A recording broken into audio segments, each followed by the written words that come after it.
세상의 모든 뉴스를 탐구합니다. 김준일의 뉴스 탐구생활.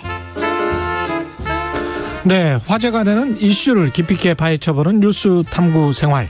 세상 모든 것이 궁금한 남자 김준일 뉴스톱 대표 나와 계십니다. 안녕하십니까? 예, 안녕하세요. 예, 김준일 대표는 지금 각종 타이틀이 많아지고 있습니다. 예, 뭐. 곧 있으면 지금 뭐 발표를 한다며요, 또. 아, 예. 예. 뭐, 아직 공식 발표가 안 나서요. 네. 지금 여기서 말씀드릴 수는 없고.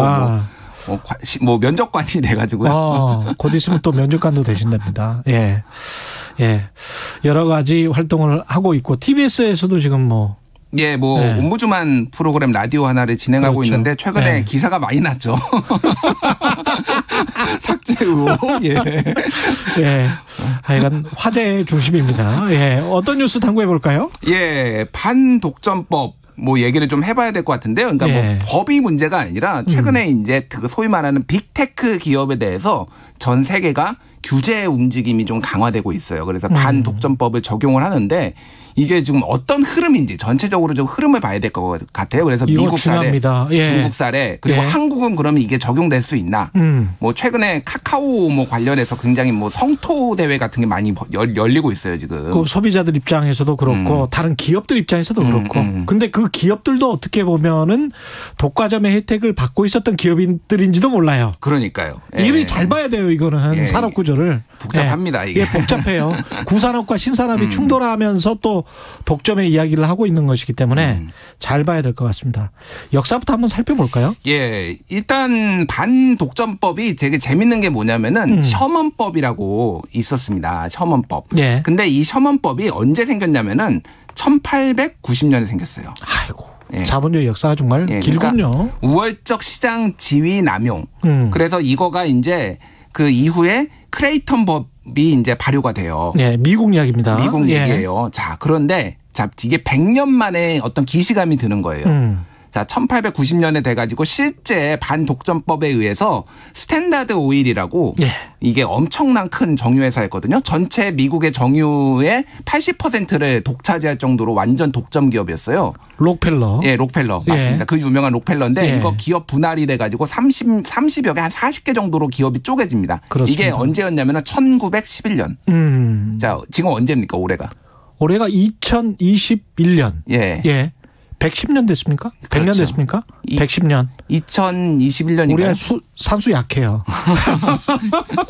110년 됐죠? 예, 110년 됐죠. 그러니까 지금 흐름이 뭐냐면은 100년 전에 있었던 이 반독점법이 다시 주목을 받고 있다라는 거예요. 그럴 수밖에 없을 것 같습니다. 그러니까 당시에는 주로 이제 뭐 이러면은 굴뚝 산업 아니면은 뭐 이를테면은 철도 뭐 이런 그렇죠. 것들, 뭐 정유회사 이런 것들이 독점이 너무 심해가지고 이를테면은 다 경쟁사들을 다 인수하거나 아니면 담합으로 연합을 해가지고 이런 가격을 다 좌지우지하니까 이게 소비자들의 어떤 후생을 그러니까 저해한다라고 해서 이제 칼을 빼든 거거든요. 그렇죠. 예. 근데 지금 이제 테크 기업 본격적으로 100년, 110년이 지나서 지금 테크 기업들 소위 말하는 구글, 아마존 이런 것들에 대해서 지금 미국 정부가 칼을 빼들었어요.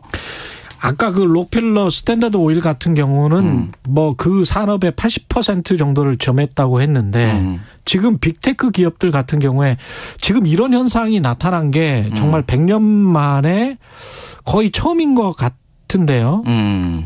5개 정도의 기업이 그렇죠. S&P의 한 시가총액의 지금 30% 이상을 지금 점하고 있잖아요. 예. 한국 같은 경우는 이제 삼성전자와 관련 기업들이 그 정도의 시가총액을 점하고 있는데 예. 코스피에 이게 굉장히 특이한 현상이에요. 굉장히 특이한 현상. 그 전에는 이런 식으로 압도적인 한 기업들이 뭔가를 다 장악해버리는. 그래서 이 정도 5개 기업이 지금 아마 일본의 시가총액도 넘었을 겁니다. 일본 전체 시장이 아마 한 7천조 원 정도 될 거거든요. 근데 이것도 넘었을 거예요. 예. 그러니까 예. 흐름을 보면은 미국에서는 이미 수년 전부터 이 빅테크 기업들이 독점이 심해지면서 이게 지금 문제가 많이 있다라고 해서 미국 법무부가 일단 구글을 고소를 했고요. 예. 소송을 지금 진행 중이고요.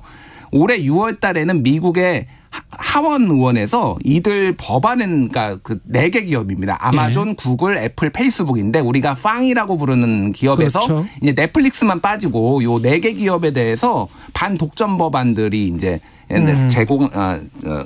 발의가 된 거예요. 이게 근데 공화당, 민주당 같이 했습니다. 공화당, 민주당 다 같이 의원들이 같이 한 거예요. 그래서 내용인 거는 뭐냐면 이들 기업들이 과도한 수수료를 징수하거나 가혹한 계약 조건을 강요하고 개인과 기업들의 자료 유출, 추출 등으로 시장 지배력을 남용하고 있다라고 이제 본 거예요. 예. 그래가지고 이게 지금 소송이 본격적으로 진행이 됐습니다. 그래서 이게 보통 이거 소송하면은 수년 걸리거든요. 막 길면 10년씩 걸려요. 그렇죠. 근데 지금 이 거대한 흐름이 100년 전에 있었던 게 다시 지금 재현되고 있다. 이렇게 보시면 될 것 같아요. 근데 왜 미국 상하원 의원들 그다음에 공화당, 민주당 의원들이 여기에 좀 문제가 있다. 이 정도로 독점의 폐해가 크면 안 된다라고 생각을 하는 이유는 뭡니까? 그러니까 생각을 해보시면은 구글 뭐 대표적으로 생각을 해보시면은 구글은 거의 검색 시장, 전 세계 검색 시장에 맞아요. 뭐 한 80%를 차지했어요. 유럽 같은 경우는 한 90%, 미국도 그렇고 뭐 엄청나더라고요. 그러니까 사실 한국 같이 자국의 어떤 플랫폼이 있는 나라가 거의 없습니다. 러시아, 한국 그리고 중국은 이제 시장 개방을 제대로 안 했기 때문에 그렇게 일부러 보호 정책이 있었던 거고 이런 몇 개 정도 빼놓고는 구글이 전 세계를 다 먹었어요. 그런 측면에서 봤을 때는 한국 기업들이 정말 대단한 게 맥도날드가 가면은 다 먹어버리거든요. 한국은 롯데리아가 아직도 과점을 하고 있거든요. 이게 정말 대단한 거예요. 사실은. 그러니까요. 자본주의 사회에서 이런 나라가 또 신기한 겁니다. 미국 기업들이 다 차지하고 있는데 한국은 또 네이버와 다음이 차지를 하고 있잖아요. 한국 내에서는. 그거는 좀 근데 이제 한국 내에서도 또 독과점 논란이 있으니까 그렇죠. 그건 또 다시 이야기를 하셔야 될 것 같고. 그러니까 일단 그래서 미국에서 지금 법안 이게 내용이 뭐냐면은 온라인 플랫폼 기업이 자사의 플랫폼을 활용해서 자사 제품이나 서비스를 파는 것을 금지하는 겁니다. 이를테면은 구글이 뭐 유튜브로 뭐 검색 결과를 이렇게 나오게 한다든지 이런 거 못하게 하겠다라는 거예요. 지금은 유튜브도 구글 거니까 검색 결과에 유튜브 거 다 하고 다른 동영상 서비스도 있는데 그걸 또 상단에 올리고 그러면 사람들이 더 찾게 되고. 그렇게 했죠. 이거 기억하실지 모르겠는데 옛날에 마이크로소프트가 넷스케이프라는 그 인터넷 검색이 있었는데 그거를 죽이기 위해서 익스플로러를 본인의 그 윈도우에 기본 탑재를 하고 그리고 넷스케이프 만약에 번들로 팔면은 니들한테 우리 이거 마이크로소프트 안 줄 거야 이런 식으로 해가지고 넷스케이프를 죽여버렸거든요. 넷스케이프가 참 좋았거든요. 그렇죠.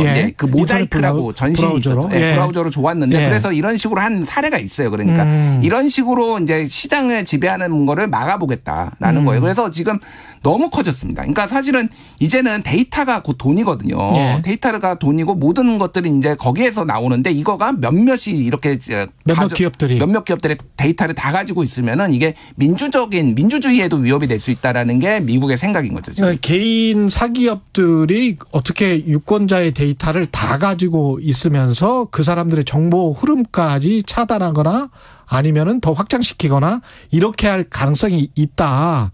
그리고 그런 폐해들이 나타나고 있다. 민주주의에 위협이 된다. 이런 이야기까지 지금 나오고 있는 겁니다. 그렇죠. 그러니까 이게 중국도 마찬가지예요. 최근에 그 뭐 공동부유 뭐 나오면서 시진핑이 얘기를 하면서 그 뭐 게임 못하게 하고 청소년들 뭐 이런 것도 있었지만은 핵심은 이 테크 기업에 대해서 제재를 하는 거거든요. 텐센트, 바이두 이런 것들. 그렇죠. 그러니까 이것도 이미 근데 중국도 반독점법이 2008년인가 생겨가지고 이미 진행 중이었고 그리고 최근에 1년, 2년 사이에 매우 강화되고 있습니다. 그래서 중국은 두 가지예요. 하나는 이런 그 테크 기업들이 이렇게 점점점 커지면은 이 사회주의 체제를 위협할 수가 있다는 거. 공산당보다 세지면 안 된다라는 거예요. 그래서 하나가 때리는 게 있고 또 하나는 이게 미국과 마찬가지로 경쟁을 저해한다 지금. 그래서 문어발식 확장 뭐 해가지고 이를테면 소액 대출 뭐 그 하기 시작했잖아요 옛날에 마윈이. 그랬죠. 그러니까 그것이 이제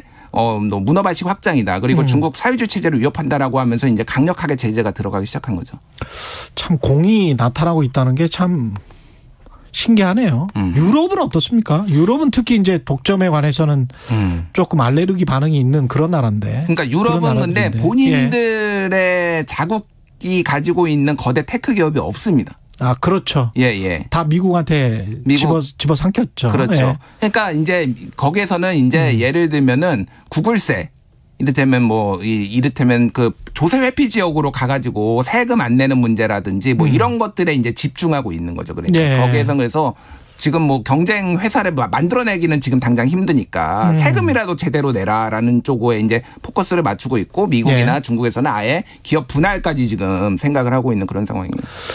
이 트렌드가 이게 계속되고는 있습니다. 계속되고는 있는데 기업들의 저항도 만만치가 않고요. 기업들의 힘도 엄청나게 세졌기 때문에 우리 같은 경우는 어떨까요? 우리 같은 경우는 특히 빅테크 기업이 네이버, 카카오 뭐 이런 것들인데 어저께 공교롭게 더불어민주당 송갑석 이동주 의원이 국회에서 토론회를 열었는데 이름이 제목이 이겁니다. 118개 계열사를 거느린 공룡 카카오의 문어발 확장, 플랫폼 대기업의 불공정 거래 근절 및 골목 상권 생태계 보호 대책 토론회. 예. 이런 거예요. 지금 카카오가 엄청나게 지금 확장을 많이 하고 있어요. 예. 근데 카카오가 이제 카카오톡이라는 그 기본 서비스로 시작을 해가지고 일단 이용자가 늘잖아요. 이용자가 늘면은 이게 네트워크 효과가 있잖아요. 네트워크 효과라는 거는 이용자의 제곱의 그 영향력이 비례한다라는 거잖아요. 그렇죠. 그러니까 이런 빅테크 기업 같은 거 SNS 뭐 이런 것들은 굉장히 독점이 되기가 쉽다라는 거예요. 그래서 지금 보면은 카카오 택시 그 경쟁이 이제 T택시인가 있는데 카카오 택시가 80에서 90% 시장 먹었습니다. 그러니까 지금 수수료 같은 거 콜 이제 뭐 1,000원 더 내는 수수료 같은 거를 한다든지 뭐 이제 또 올린다든지 아니면은 또 하나는 택시 기사들이 카카오 것만 받고 T 거를 못 받는데요. 약간 압력을 받아가지고 이건 예. 보이지 않는 압력인 거죠. 그러니까 이게 다 부드럽게 보이지 않게 이런 식으로 진행이 되는 거예요. 그러니까 이런 식으로 뭔가 다 지금 막 다 카카오가 하고 있으니까 이거는 그러니까 또 구글하고는 또 다른 거예요. 구글은 이제 데이터를 모으는 쪽에 있다라고 하면은 이거는 골목상권 침해에 대한 이제 논쟁들이 있는 거예요. 그래서 네. 국민의힘의 장성민 의원 같은 경우에도 이제 대선 후보죠. 그래서 이번에 카카오 이거 규제하겠다 이런 거를 대선 공약으로 내세웠어요. 이게 약간 화두입니다, 이게. 이게 어떻게 생각해 보면 그렇게 이해하시면 쉬울 것 같아요. 가령 미국 같은 경우에 상업 철도에서 밴더빌트 같은 사람들이 철도를 다 깔았거든요. 본인들이 깔고 본인들이 독과점을 해서 문제가 됐었습니다. 가격을 올려서. 근데 인터넷을 누가 깔았냐? 인터넷을 네이버나 카카오가 깐 건 아니거든. 그렇죠. 그러니까 인터넷은 공공재였거든요. 근데 공공재에서 쌓이는 빅데이터를 물론 기여한 바가 있죠. 네이버나 카카오가. 근데 본인들이 다 먹어. 거의 모든 수익을. 그러면 다른 콘텐츠 업체들이랄지 소비자들은 그리고 또 페이스북도 마찬가지고요. 관련해서 그 데이터나 정보나 뭐 인사이트 통찰이나 뭐 이런 것들에 기여하고 있는 사람들은 유저들이잖아요. 예, 예. 유저들이 기여를 하고 있는데 수익은 페이스북이 다 가져가. 이런 이상한 지금 상황인 거예요. 빅테크 기업이. 맞아요. 인터넷은 공공재인데 관련돼서 돈 버는 사람들은 그 사람들 밖에 없는 거지. 독과점 기업들밖에. 예. 그러니까 과거의 독과점 처벌과 관련해서 규제와 관련해서도 또 다른 논쟁이 있는 겁니다. 맞습니다. 당신들이 예. 기여한 부분이 그 정도가 되는가. 거기에 관해서는 의문을 제기할 사람들이 많을 것 같아요. 그래서 근데 이제 카카오나 네이버는 그건 예. 다르다. 미국 사정하고 그런 거. 예를 들면 페이스북은 인스타그램 인수, 왓츠앱 인수하면서 경쟁자들을 아예 초기에 인수를 해버려가지고 경쟁의 예. 쌍을 잘랐다라고 한다면 네이버, 카카오는 우리는 새로운 분야에 진출하는 거고 게다가 우리는 구글이나 유튜브에 비하면은 세 발의 피다. 작은 기업이다. 그러니까 우리로 규제하지 말라라는 게 이들 업체의 주장인데 너무 문어발 확장입니다 지금. 알겠습니다. 참 고민해 봐야 될 지점이네요. 예, 오늘 말씀 감사하고요. 지금까지 김준일 뉴스톱 대표였습니다. 고맙습니다. 감사합니다. KBS 1라디오 최경영의 최강시사 듣고 계신 지금 시각은 8시 44분입니다. 이 시각 출근길 교통정보입니다. 최대를 보인 출근 정체